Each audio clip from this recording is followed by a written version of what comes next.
welcome to all of you guys online. We are talking today.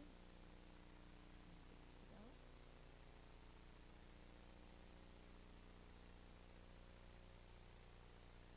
It's really weird.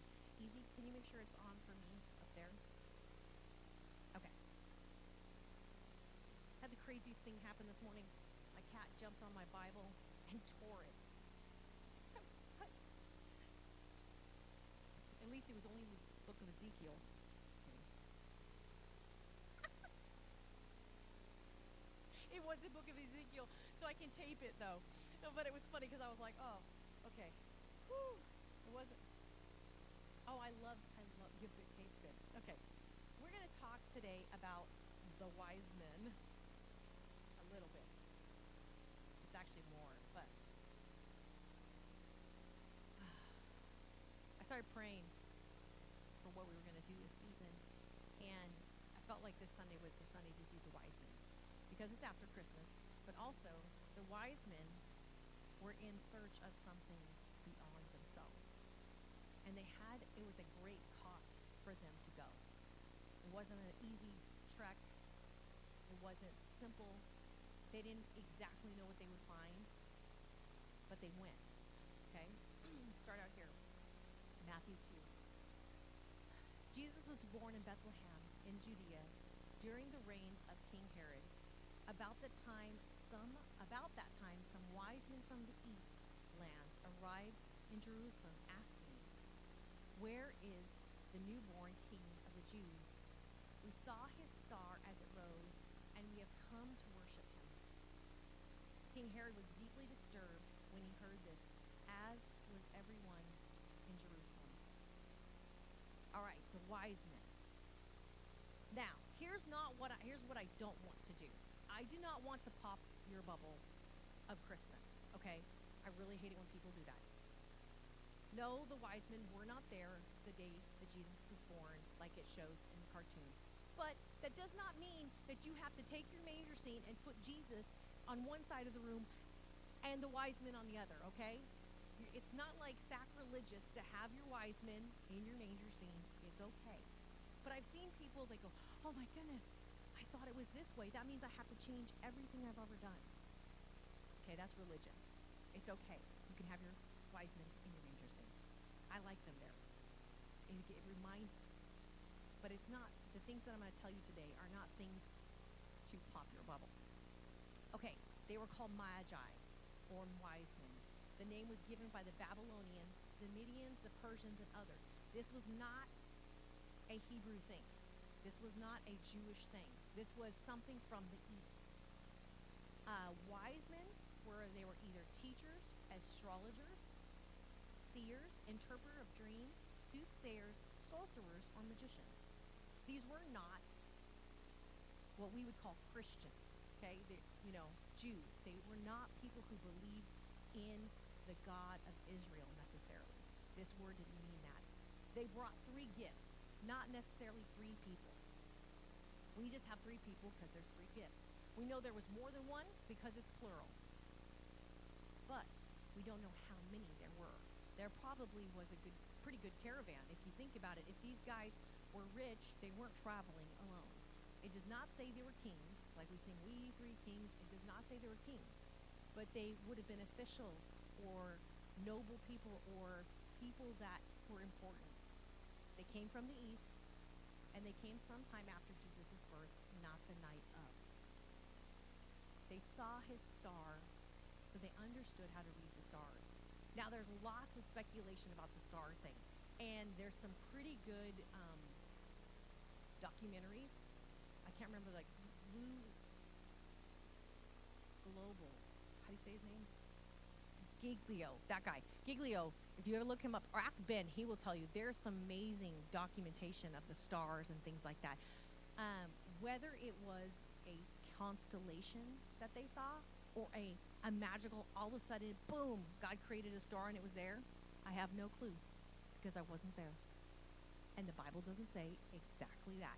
Some people say, well, it was a constellation. They said we saw his star rise in the east. And that makes sense, except for when you get to the part where it says, "And they followed the star as it moved." It says, "And it stopped above the mother and his child. Wait.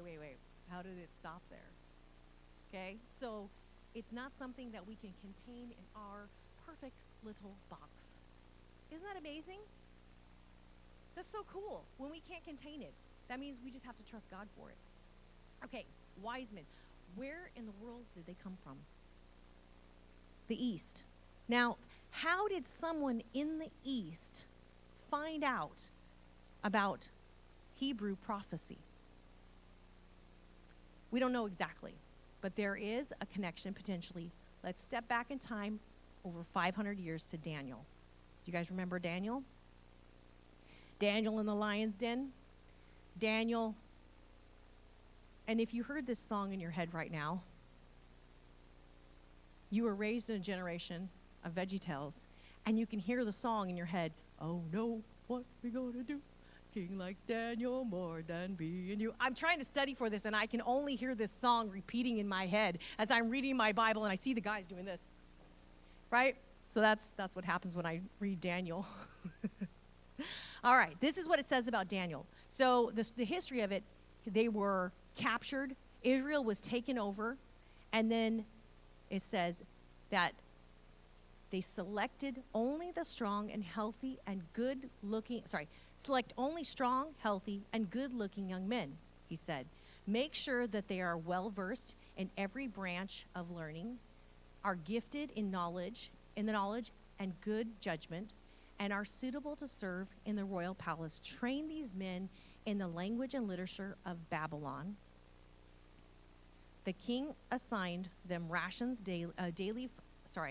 the king assigned them a daily ration of food and wine from his table, and they were to be trained for 3 years, and then they would enter the royal service. Okay, who were these guys? There was 4 selected: Daniel, Hananiah, Mishael, and Azariah. And their names were changed to Belshazzar, Shadrach, Meshach, and Abednego. Those were the names they were changed to. Now, I looked up because I just was interested. Belshazzar means protector of the king. And I thought that was kind of interesting because as Daniel is brought in, that is his job, he's there. But if you look at who Daniel was, he loved the Lord and he was a protector of the king. That's what he did.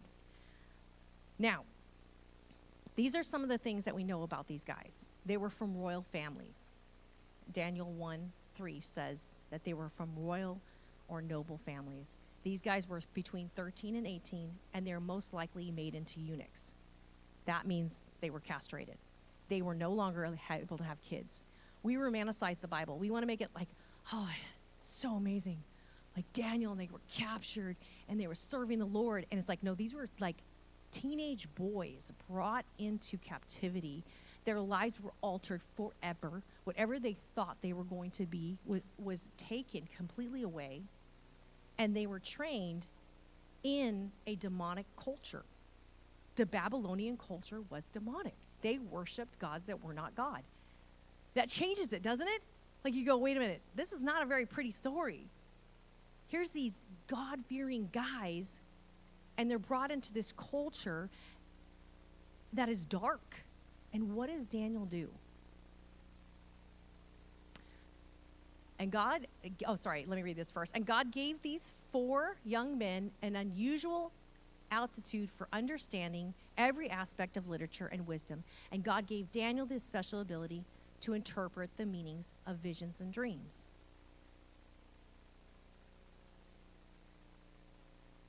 I think I missed putting a verse in.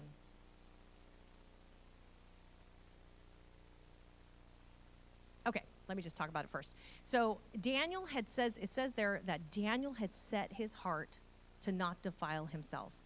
I must have that later. I'm sorry. It is later. Let me just read this then. Sorry. When training period was ordered by the king was complete, the chief of staff brought all the young men to King Nebuchadnezzar. That's a fun one. The king talked with them, and no one impressed him as much as Daniel, Hananiah, Azariah. So they entered the royal service. Whenever the king consulted them in any matter requiring wisdom and balanced judgment, he found them 10 times more capable than any magician and enchanters in his entire kingdom. There is a man in your kingdom. Okay, this is a different part. All right. So it says that Daniel set his heart not to be defiled. When it said that they gave him food, Daniel was like, this is not food we eat. This is not food that Jewish people eat. We don't drink their wine. We don't eat their food. And so he goes to his overseer and he says, can we please just eat vegetables? That's what it says. And the guy's like, you're going to look scrawny and I'm going to get in trouble. And he's like, give me 1 week. Basically saying, give God 1 week. And so he sets out, and by the end of the time frame, they're stronger and they're healthier, and they were able to live in their way, in their honoring God way, in a demonic culture, in a culture that would have encouraged excessive drinking and anything else. They would be given the finest food, and they decided, no, I'm going to stick with what God has given me. Daniel did not make that decision that day. That is something that started way before. You don't make these critical decisions in the moment. They are investments over a time frame of your life. When you're in crisis, what do? You react out of what you know. So Daniel had years before set his heart before the Lord. You can see it in his decisions in every way he makes throughout the book of Daniel, that his heart was set on the Lord as a young man. The investment, the time was there. And so when we think about, man, what am I going to do when I face crisis? Be like Daniel. Before the crisis happens, set your heart to be committed to the Lord, to walk with the Lord. Now, here it talks about Daniel. There is a man in your kingdom who has within him the spirit of the holy gods. During Nebuchadnezzar's reign, this man was found to have insight, understanding, and wisdom like that of the gods. So Daniel was highlighted for a purpose. And after the captivity, you look at the book of Daniel, everything after it is all prophecies about the coming of Messiah and things to come. Sorry. I missed. My slides are gone. Oh, man. Okay. Let me just jump ahead and see if maybe they got moved. I don't know. Sorry, guys. It's that PowerPoint thing. Okay. Daniel set his heart before the Lord. Now, how did the wise men find out about Jesus? It says they came from the east. Most likely, they learned 500 years earlier, Daniel had the prophecies of Jesus about the Messiah coming. Daniel would have known the scripture because he would have been brought up in the Hebrew culture. And then it says he was placed over the house of the Magi. And so here's Daniel, 500 years earlier, placed in charge of Magi, which I think is really crazy because he's in a demonic culture and he's leaning into God and hearing from God. Now, how many of us would go, wait a minute, I'm surrounded by darkness. It would make us feel like we couldn't hear God. It would make us feel like, how do I know I'm hearing God and not what everybody else is hearing? But he didn't even, it's like Daniel just pressed into the Lord. Throughout his life, you see, he committed to the Lord that he would pray no matter what. There's a commitment that happened in that dark moment for Daniel. Now, this gift that Daniel did by committing to the Lord, teaching these things, paid off years later. Let me go back to the verse.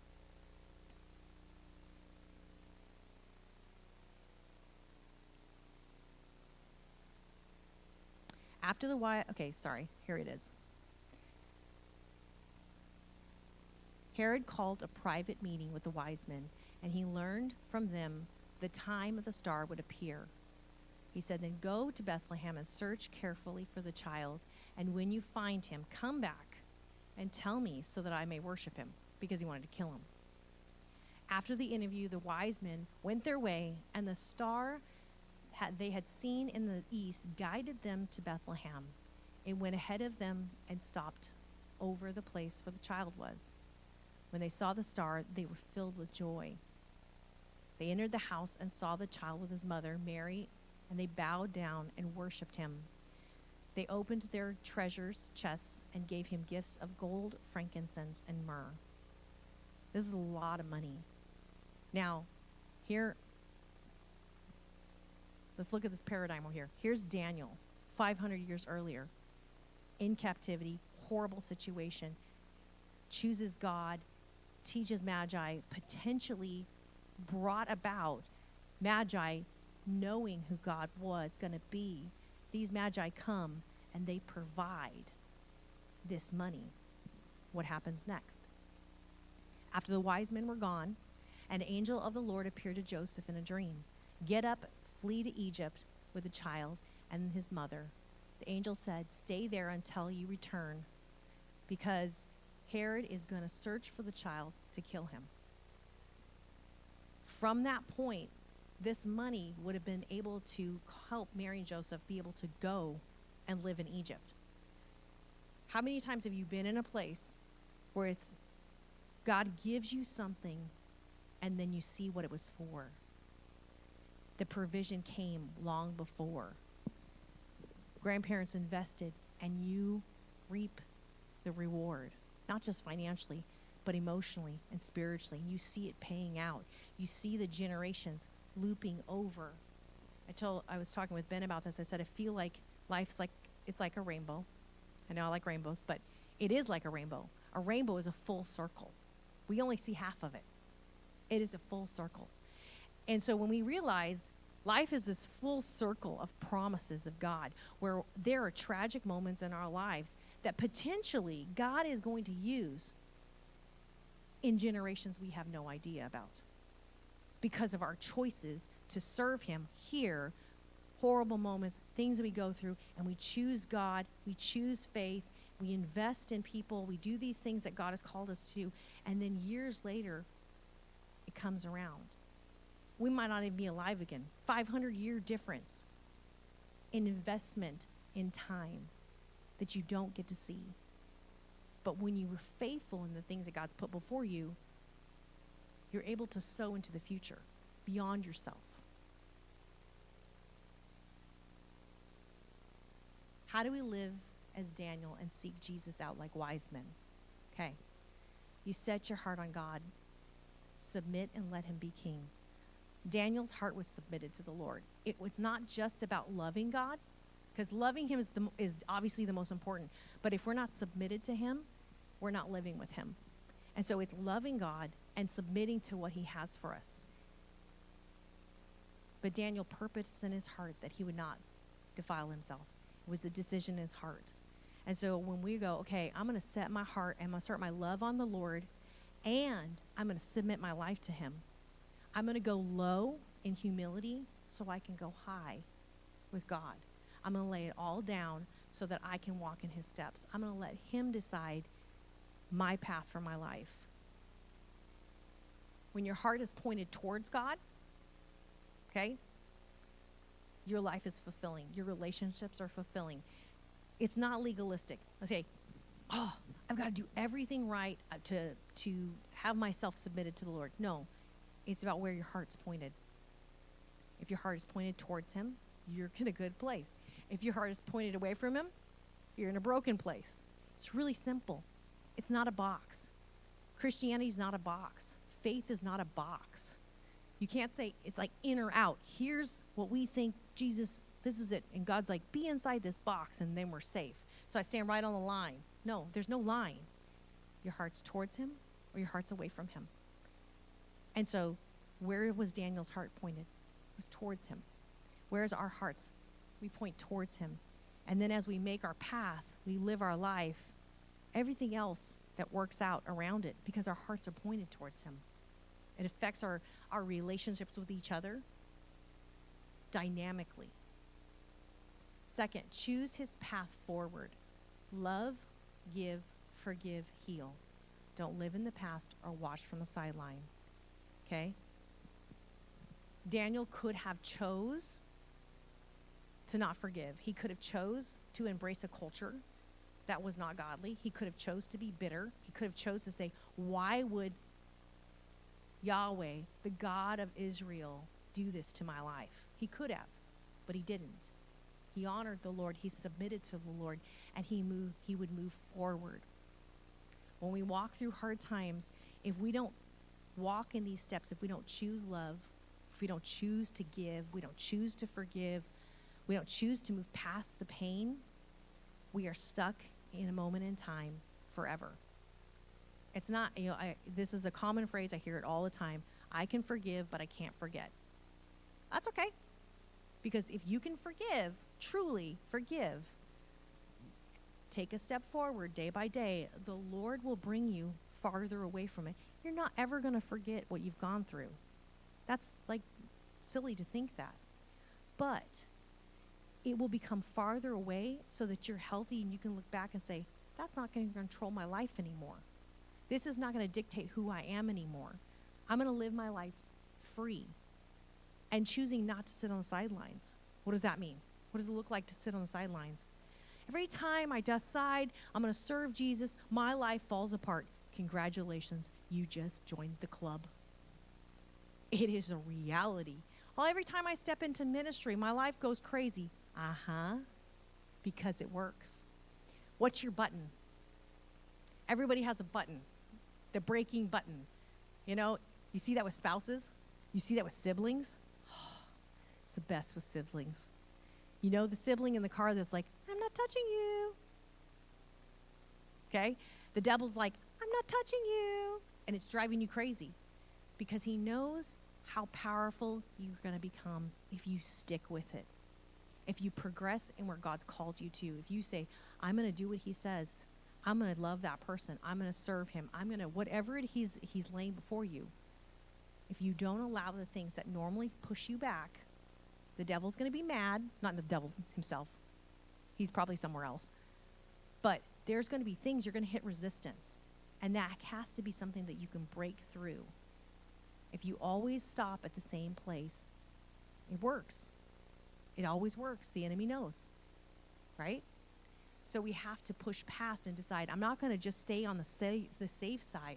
I'm going to follow God. I'm going to go to a place I've never seen before. It says that they followed the star from the east. How many of us have gone on a road trip looking at one star? Going, where is this going to take us? How long is it going to take us? That's kind of like how God's plan is for our life. So we have this faint picture out there. We see it, but we don't know how long it's going to take to get there. We don't know how many mountains are in between us and where God's called us. We don't know how many valleys we're going to hit. We don't know how many times we're going to have to stop for a potty break. Elkton, Drain. Depends on who you're with. God's like, I'm patient. You got to stop. It's okay. 3, let him use you to impact generations who surround you and the ones you'll never know. You have to have a mindset. We as believers have to have a mindset beyond ourselves and right now. We have to invest. If you can see, okay, we've got generations of children that are being raised by electronics, and they act out and they act like horrible little kids. And don't you just want to go away from them? You see a kid and you're just like, ugh, why are you acting like that? Here's what we are supposed to do. This. It's okay. It's okay. They are going to be disrespectful because they've been raised in a culture that does not value respect. We can't be threatened by that. We have to be okay with it. We have to say, okay, I'm the adult. I'm not going to act like that. You better respect me. How dare you talk to me like that? Allow God to use you to be the person that can bring people that are hard into the kingdom. And some of those hard ones are about this tall. And if we can get them here, we will have them here. But if we don't get them here, the likelihood is very small that they will come into the kingdom. It is statistically shown that kids that are affected by the church, when they go to church as a kid, it changes things. And so we have to sow into them. We have to go, I have to step outside myself and be willing to minister in places I'm uncomfortable. I love it when so many people have said this to me, I'm so scared of teenagers. I'm not going to say they don't bite, because sometimes they do. Actually, I've never been bit by one. I have been almost decked by one, but it was all fun and games when you're playing football games with them. You don't have to be afraid of where God's called you, no matter what the people look like. When you're shining your light, the darkness reacts. Don't allow it to stop you. Allow yourself to invest in places that God's called you to, so that you can affect the generations around you that are going to affect the generations past you. We have to have a long-term vision. I love how Ben and I have been able to be working with youth in this town for over 20 years. We have teenagers that are now in their 30s. Right? It's freaky, okay? They bring their kids to church, and I'm like, oh, you look like your parents. It's so weird. You act like your parents. That's even weirder. I'm telling you, Michaela's kids, her daughter, and maybe you guys remember Michaela when she was a youth, the littlest one that camped with us, I was in shock. It was like having Michaela in my cabin all over again. It was so delightful. I was so excited. I was like, I get to relive this moment. Okay? It's a long-term vision. I'll tell you guys my vision, okay? This is how we do ministry. I see the most important as these little tiny babies right here. And we invest in these babies, what I want to see in kids' church. And then when they get to kids' church, I want to invest in them what I want to see in youth group and junior high group. And so what we teach them here, we're going to see the fruit of it in youth group. And then in youth group, I invest in what I want to see God bring in their life in their 20s and 30s. And then when they get to that point, then we're investing, how are they going to raise their children? It all started back here. Now, how are they going to invest in their children? And then next, I'm going to say, how are these parents, as their kids are graduating and moving on, going to invest in grandchildren? It's a full circle of promise. It's all the way around. If we have a ministry mindset that every person you're ministering to is affecting an entire circle of generations, you have a broader view, and you're more patient in love. I love seeing generations that are far apart, like older and teenagers, come together. Guess what? They're scared of the same thing, each other. This is what I hear older people say about teenagers. They don't want to hear what I have to say. This is what I hear teenagers say. They don't want to hear what I have to say. And I'm like, yeah, they do. Yeah, they do. They do want to hear it. They do want to know. But we have to be patient to slow down enough. It has to be a time where we can have that full circle, where we invest all the way. We have to be like wise men and go, there is a vision way out there, and that's where I'm headed. No matter how many mountains, no matter how many valleys, no matter what I face, I'm going towards that place that God's called me to. Whatever it looks like, I'm going to push through and land there. Okay? Let's go ahead and pray. Lord, we thank you for the vision you've set before us. God, would you broaden our view this year? Lord, as we step into 2026, that we would have a new perspective beyond ourselves, that our vision would be bigger than us. Holy Spirit, I ask you to speak to each one of us. Lord, I ask for comfort and strength and joy in this next season. Lord, I ask for healing in families. Where there's tension, there would be relief. Amen. So, we're going to go in the back and have Soup Sunday. If you did not know it was Soup Sunday, you are